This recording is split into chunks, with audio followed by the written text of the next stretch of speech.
else. You once said that teaching's about seduction.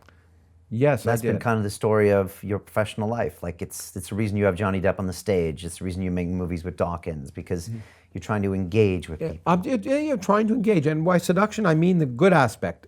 Namely, what I said before, if I want you to be engaged, I have to ask, what are you interested in? Not what am I interested in, but what's going to hook you in enough to listen? And we all do it. And so the act of selling, teaching, anything is seduction in that sense. And that's why it's worthwhile having a discussion about weird aspects of the way the brain works with Johnny Depp. Why? Because people want to see Johnny Depp. But then we can have a discussion about creativity and madness and in an open way and get people thinking about it. Or as I say, a movie with a great soundtrack with Richard Dawkins or any of the other things we try and do. They may seem sometimes like artificial hooks, but if people are more interested in the personalities and in the modern world they are, then I love the fact that, and one of the reasons why I decided to do this podcast is that I can have people like him or Ricky Gervais on, and then Noam Chomsky on, and I mean one of the first podcasts we had in the studio together, although we did separate podcasts, we had Noam Chomsky and Penn Jillette, the magician, and I had them in the studio together, and we even did a little bonus of 15 minutes together, and I thought, how are we going to do this? And the fact, those are two people I never would have thought would be in the same room. And what I love about it, and by the way, that you can see on YouTube for free, that clip, is that in that 15 minutes, it ends with a joke. And who tells a joke? It's Noam Chomsky. It's the first time I've ever seen him tell a joke on that. And so, but anyway, I love the juxtaposition that you don't need to label people. We all label each other, but that cultured people can be interested in science. And of course it's accepted and maybe expected that scientists should be, although some people say those nerds don't know anything, okay? But still, to be accepted socially, scientists, have to know about current movies or music, and it's something we want to do. And so being culturally aware for a scientist is kind of a badge of honor. But for some reason, being scientifically aware for a cultural icon isn't. Right. And there should be no difference. There should be no difference. And interestingly enough, I remember I was in India, and I was in an event with the president of India. And what was that event? That was when the president of India was answering physics questions from high school students. Right?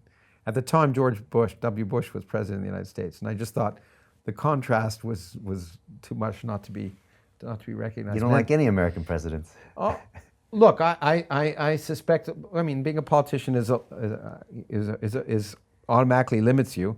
I'm disappointed in many ways about what Obama wasn't able to do, but I certainly admired many aspects of what he was trying to do.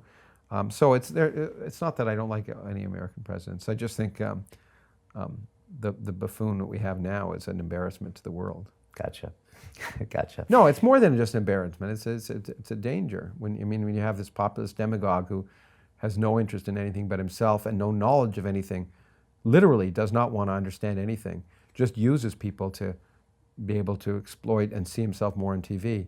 It's a danger to the world. And shuns the science. That's what Not just shuns the science. I guess shuns it. Of course he shuns the science, but it's just discards it if necessary. I mean, all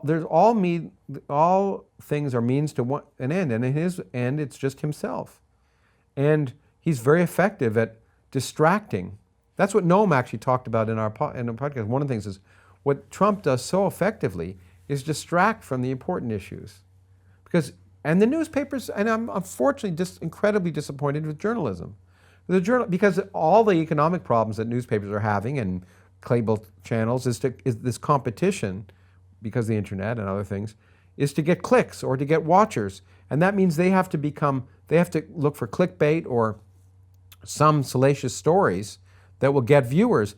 And Trump is a wonderful salacious story, and focusing on his faux pas or his stupid statements or anything else distracts from climate change, distracts from all the infrastructure needs in the United States, from real immigration issues.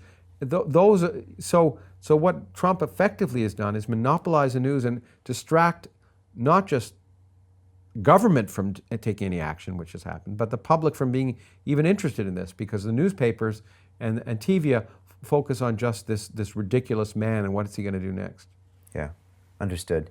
Yeah, and then the only last thing that the scientific method gave me was just the numbers. You know, it wasn't my opinion, it wasn't showmanship. It was always back to the numbers, and it was. Ultimately, it's numbers. Ultimately, I mean, there's mathematical reasoning, and again, most people, but we can all reason. I mean,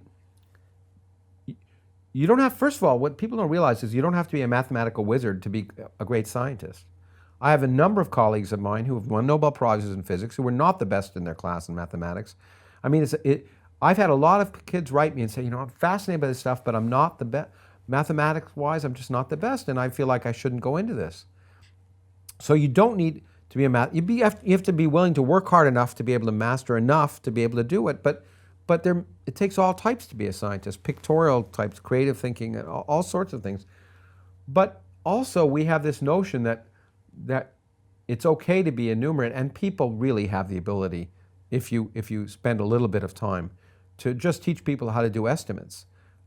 It's not beyond. It's not a mystery. We accept that people are enumerate, but they don't have to be.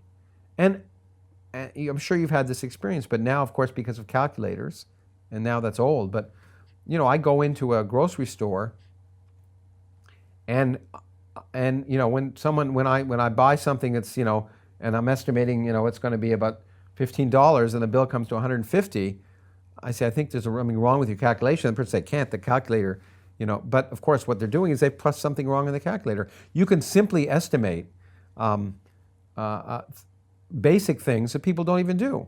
Okay, so I mean, for me, I have fun because I try and beat the adding machine in the grocery store to guess what the total is, because I like numbers. But you don't have to just do that. You can work with numbers in a basic way, and we accept innumeracy in a way that we don't accept literacy.